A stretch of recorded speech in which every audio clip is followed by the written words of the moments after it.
Hello, friend. Thanks for joining me for another book chat.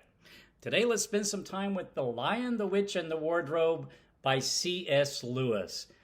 This book was originally published back in 1950, and it's the second C.S. Lewis book that I've read and chatted here on my channel. I previously chatted The Abolition of Man, and I will link to that chat down below. But yeah, The Lion, the Witch, and the Wardrobe by C.S. Lewis. I listened to an audio book edition of this that was narrated by Michael York, and it was entertaining. This story is beloved, right? It's been around a long time. I had not read the book before, but I was familiar with the story. I'd seen the movie adaptations.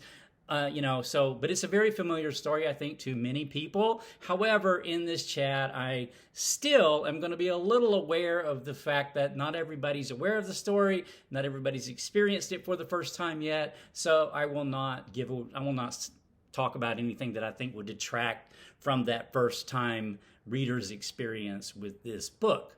So, having said that, what is this one about? It is a portal fantasy. So it's a work of fantasy that takes us into another world, right? The characters enter another realm from our world that we recognize and know.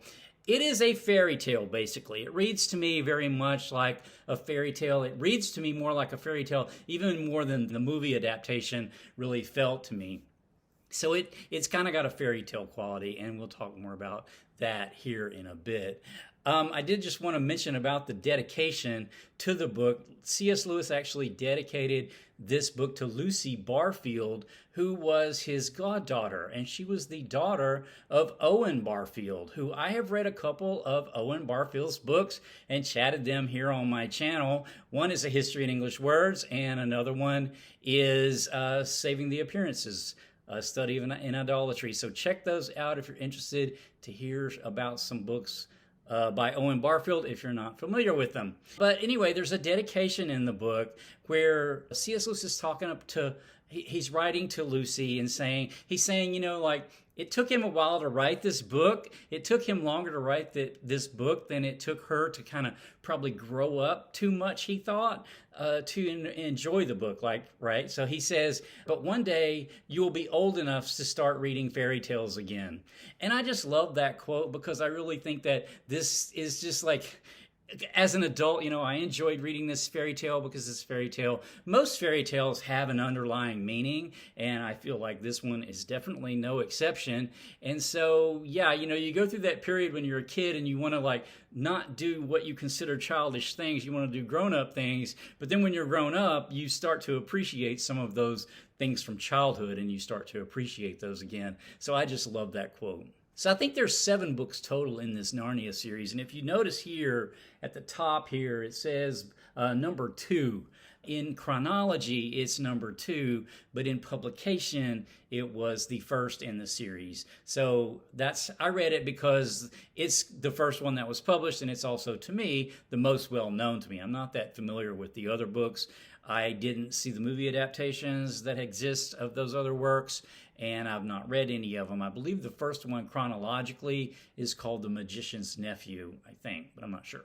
But anyway, all right, so what is this one about in particular? So there are 4 siblings. It is World War II in England, and so the Blitz is going on, right? There's bombing London and other places, and so during that time, some children were sent to live in the countryside where it was considered to be more safe. And so we have 4 siblings that are sent from London to live in the countryside in this sort of large country estate that is owned by a professor. And so they go to live there. They don't know him, of course, but it's a very large house. And for the most part, they have it to themselves. The professor lives there, I think, and there's a housekeeper and maybe a few other servants, but for the most part, the children have the whole house to themselves, and they enjoy, exploring this giant house, and it's an adventure for them, and I think that sort of helps them, to adjust to their new surroundings. So one day they're playing a game of hide and seek in all these rooms that aren't used very much. And they go in, Lucy, the youngest, goes into one of the rooms and she decides to hide into this wardrobe. So she crawls into this wardrobe and she notices she was going to go to the back of the wardrobe behind some coats and things. But as it turns out, she just kept going. And then before she knows it, the weather, it felt very cold, it's snowy. She sees like pine branches and things.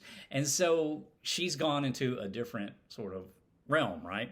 It's a portal fantasy, like I said. So she meets this faun that talks to her. The faun's name is Tumnus. So Mr. Tumnus is like, the reader, we're kind of like wondering if we should trust Mr. Tumnus or not, but he invites her back to his cottage for tea. And so as he's talking, we find out he is a very kindly faun, and he does befriend her. He does let her know, though, that the White Witch rules this land, and this land is called Narnia. And the White Witch has sent out a word that if anybody comes across human children, they are to let her know. And so he was initially going to do this, but then after meeting her, he decides not to turn her in, and instead he leads her back to the lamppost. The lamppost is in the Narnia side, sort of the portal that is the wardrobe on our side, right? So Lucy goes back through the portal and she returns, to the professor's house. And she starts telling her brothers and sisters about her adventure. And of course, no one believes her because she's the youngest, because it's really, kind of a fanciful story. And they think she's just made it all up as sort of a really childish sort of game. But eventually she convinces her brother Edmund to enter the wardrobe with her and to see for himself that they can go all the way into Narnia. So he eventually does this. When they get over into Narnia, they do become separated. Edmund meets the White Witch, who then tempts Edmund with Turkish delight. He's got this sort of sweet tooth, right? And she tempts him, saying, I can give you all the Turkish delight that you would want. And then she promises him, if he will convince his other siblings to come through the portal and come into Narnia, then she will turn him into a prince. So Edmund eventually reunites with Lucy and they return home. So at this point, now that Edmund's sort of corroborating Lucy's story, the other siblings decide they will actually try it as well. So they all four go into the wardrobe. They all four go into Narnia. So it's here, they then go and Lucy's going to take them to Mr. Tumnus. She had told them about the faun, but when they get there, they find out that the cottage is deserted and something has happened to the faun. And they are befriended by this beaver couple that tells them about this prophecy that the White Witch has heard, or everyone's heard, that the White Witch will rule until 2 sons of Adam and 2 daughters of Eve, meaning human children, sit on the 4 thrones. And Aslan, who is this great lion, is Narnia's true leader, and it returns.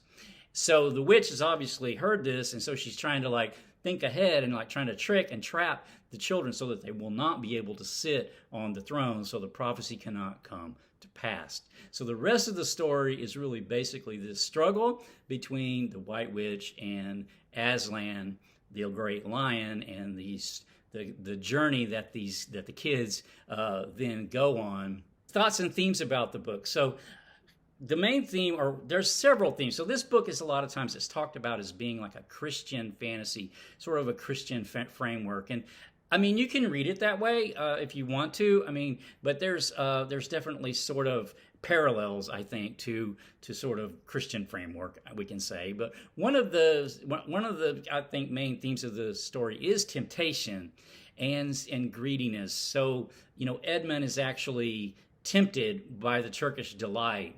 And the Turkish delight, once he's had it, he can't really, it's almost like an addiction. And then he turns away from the good in order to get, what's immediately sort of physically satisfying.